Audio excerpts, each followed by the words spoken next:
உங்கள் வாழ்க்கையில் நீங்கள் ஒரு மாற்றத்தை கொண்டு வரணும்னு நினச்சிங்கன்னா, உங்கள் கூட இருக்கிற ஆவரேஜ் பீப்புளை விட ஒரு படி மேலே போகணும்னு ஆசைப்பட்டீங்கன்னா, உங்கள் வாழ்க்கையில் ஒரு மாற்றத்தை கண்டிப்பாக கொண்டே வந்து ஆகணும்னு நீங்கள் நினச்சிங்கன்னா, என்னை யாராவது ஒருத்தங்க மோட்டிவேட் மட்டும் பண்ணால் போதும் நான் வாழ்க்கையில் பல உயரங்கள் அடைவேன்னு நீங்கள் யோசிச்சிங்கன்னா, தயவு செஞ்சு இந்த பாட்காஸ்ட்டை விட்டு ஓடிடுங்க. ஏன்னா இது உங்களை மாதிரியான ஆட்களுக்கு இல்லை.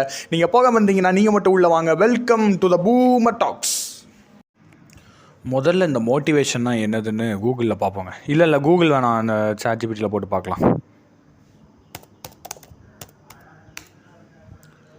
என்ன போட்டிருக்குன்னா, motivation refers to the psychological process that drive and direct our behaviour, actions and goals.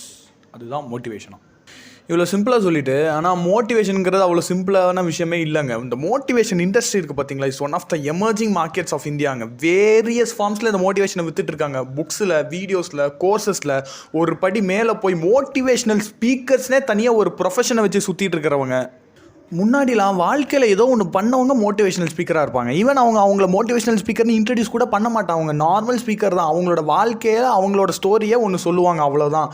But நம்மளுக்கு அந்த ஸ்டோரி ஏதோ ஒரு மூலமாக நம்மளுக்கு பர்சனலாக கனெக்ட் ஆகி நம்ம மோட்டிவேட் ஆகும். அது வந்து வேறு செக்மெண்ட்டு, அது தனி செக்மெண்ட். ஆனால் இந்த மோட்டிவேஷ்னல் ஸ்பீக்கருங்கிறதையே ப்ரொஃபஷனாக வச்சு சுற்றிட்டு இருக்கிறாங்க பாருங்கள், இவங்கெல்லாம் ரொம்ப ரொம்ப டேஞ்சரஸ் விஷக்கிருமிகள். எனக்கு இவங்க நார்மல் லைஃப் கான்வோ எப்படி இருக்குங்கிறத நினச்சா தான் ஒரு மாதிரி வியர்டாக இருக்குது. லைக் இப்போது நம்மளுக்கு தெரிஞ்சவங்க யாரோ இப்படி இருக்காங்கன்னு வச்சுக்கோங்க. நாளைக்கு லஞ்சுக்கு வாங்க, நம்ம உங்களை கூப்பிட்றவங்க என்ன சொல்லுவாங்க? இல்லைடா, நாளைக்கு எனக்கு வேலை இருக்குது, நாளைக்கு காலைல ஒரு இடத்துக்கு போகிறேன், ஒரு 500 பேரை மோட்டிவேட் பண்ணி விட போகிறேன், நாளைக்கு சாயந்தரம் இன்னொரு ஸ்கூலுக்கு போகிறேன், அங்கே ஒரு 2000 பசங்க இருப்பாங்க, அவங்கள மோட்டிவேட் பண்ணி விட போகிறேன். லைக் யாரடா மோட்டிவேட் பண்ண போகிறீங்க? எதுக்கு மோட்டிவேட் பண்ண போகிறீங்க? என்ன பண்ணுறதுக்காக மோட்டிவேட் பண்ண போகிறீங்க? நீ மோட்டிவேட் பண்ணி என்ன ஆக போகுது? அந்த மாதிரி கொஷின்ஸ் தான் நம்ம மைண்டுக்கு தோணும், ரைட்?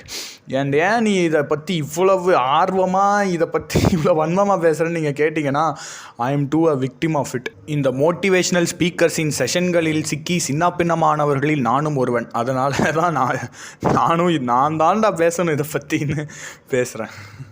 மோட்டிவேஷனல் ஸ்பீக்கர்ஸ்னால் யார்? Who are these motivational speakers? இந்த வாட்டி ChatGPTலாம் வேணாம், நானே சொல்கிறேன். Random narcissist who can speak well and have a memorized brain of some popular motivational quotes. அவ்வளோதாங்க. சிம்பிளான கிரியேச்சர்ஸுங்க இவங்க. ஆனால் இவங்க பண்ணுற விஷயங்கள் இருக்கே, அது சிம்பிள் கிடையாது. இந்த சோ கால்டு மோட்டிவேஷனல் ஸ்பீக்கர்ஸ்லாம் இருக்காங்க பாருங்கள், இவங்க அதிகமாக டார்கெட் பண்ணுறது யாருன்னு பார்த்தீங்கன்னா most of schools and colleges தாங்க. ஏன்னா இந்த வாழ்க்கையோட ரியல் ஃப்ளேவரை டேஸ்ட் பண்ணாத சில பாப்புலேஷன் இருக்குது பாருங்கள். இவங்களை நீங்கள் எப்படினாலும் மென்டலி மேனிப்புலேட் பண்ணலாம். அவங்கள எப்படினாலும் நீங்கள் மோட்டிவேட்டுன்னு சொல்லிவிட்டு, நீயும் IAS ஆகலாம், நீயும் டாக்டர் ஆகலாம், உன் வாழ்க்கை உன் கையில், நீயும் அடுத்த IAS ஆகலாம், நீயும் அடுத்த AR ரஹ்மான் ஆகலாம்னு இஷ்டத்துக்கு அடித்து விடலாம். வாயில் எப்படினாலும் தாஜ்மஹால் கட்டலாம். ஏன்னா நிஜத்தில் கக்கூஸ் கூட கட்ட முடியாதுங்கிறது அவனுக்கு தெரியாது. தட்ஸ் வை.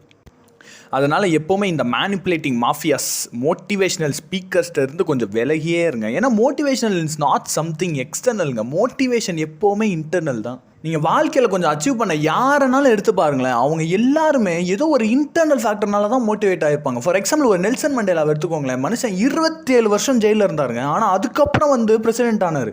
ஏன்னா அவரோட மோட்டிவேஷனல் ஃபேக்டர் வந்து ஏதோ ஒரு புக்கோ, இல்லை ஏதோ ஒரு ஆன்லைன் கோர்ஸோ, இல்லைனா ஏதோ ஒரு மோட்டிவேஷனல் ஸ்பீக்கர் 1 மணி நேரம் செஷன் வச்சேன், அதை அட்டன் பண்ணேன், அதனால நான் வாழ்க்கையில் அச்சீவ் பண்ணணுமா? அது இல்லை. அவரோட மோட்டிவேட்டிங் ஃபேக்டருங்கிறது அவரோட லவ் ஃபார் பீப்புள், அவரோட மக்கள் அவர் மேலே வச்சுருந்த பாசம், அவர் மக்கள் மேலே வச்சுருந்த பாசம். அந்த இன்டர்னல் ஃபேக்டர் தான், அந்த டிரைவிங் ஃபோர்ஸ் தான் அவரை வாழ்க்கையில் மோட்டிவேட் பண்ணுச்சு. இந்த எக்ஸ்டர்னல் ஃபேக்டர்ஸ்லாம் just gives us a temporary ஃப்ளிக்குங்க, அவ்வளோதான். ஏதோ ஒரு மோட்டிவேஷனல் ஸ்பீக்கர் நல்லா சவுண்டாக ஃப்ளோவாக சரளமாக கத்தி பேசும்போது நானும் வாழ்க்கையில் சாதிக்க போகிறேன்டான்னு ஒரு அட்ரினலின் ரஷ் வந்து சொல்லுவோம். ஆனால் அது வெறும் ஒரு அரை மணி நேரத்துக்கு மட்டும்தான். அதுக்கப்புறம் பார்த்தோன்னா அவர் என்ன சொன்னார்னு மறந்துடும், நம்ம வாழ்க்கையில் அது என்ன பண்ண போகிறோங்கிறதும் மறந்துடும். இந்த பாட்காஸ்ட்டை நான் ஃபஸ்ட்டு ஸ்டார்ட் பண்ணும்போது இதை ஒரு மோட்டிவேஷனல் ஸ்பீக்கர் ரோஸ்ட் மாதிரி பண்ணலாம் தான் ஐடியா வச்சுருந்தேன். பட் இந்த கண்டென்ட் எலிவேட் ஆன விதம் வந்து எனக்கு ரொம்ப பிடிச்சிருக்கு, ரொம்ப ஜாலியாக இருக்குது இந்த பாட்காஸ்ட்டை பண்ணதுக்கு. ஸோ தேங்க்யூ ஃபார் இவ்வளோ நேரம் கேட்டதுக்கு. அண்ட் அவ்வளோதான். எக்ஸ்டர்னல் ஃபேக்டர்ஸை நம்பாதீங்க, இன்டர்னல் ஃபேக்டர்ஸை நம்புங்க. உங்களை நம்பி இருங்க. நான் கூட நாளை பின்ன எனக்கு கண்டென்ட் கிடைக்கல பாட்காஸ்ட்டுக்குன்னா மோட்டிவேஷனல் பாட்காஸ்ட்னு ஏதோ ஒன்று போட்டால் கூட போடுவாங்க, தெரில. அப்படி போட்டாலும் நீங்கள் என்ன நம்பக்கூடாது. யாரா நீ யாரா எங்களை மோட்டிவேட் பண்ணுறதுக்குன்னு சொல்லிவிட்டு ஜாலியாக கெத்தாக போயிட்டே இருங்க.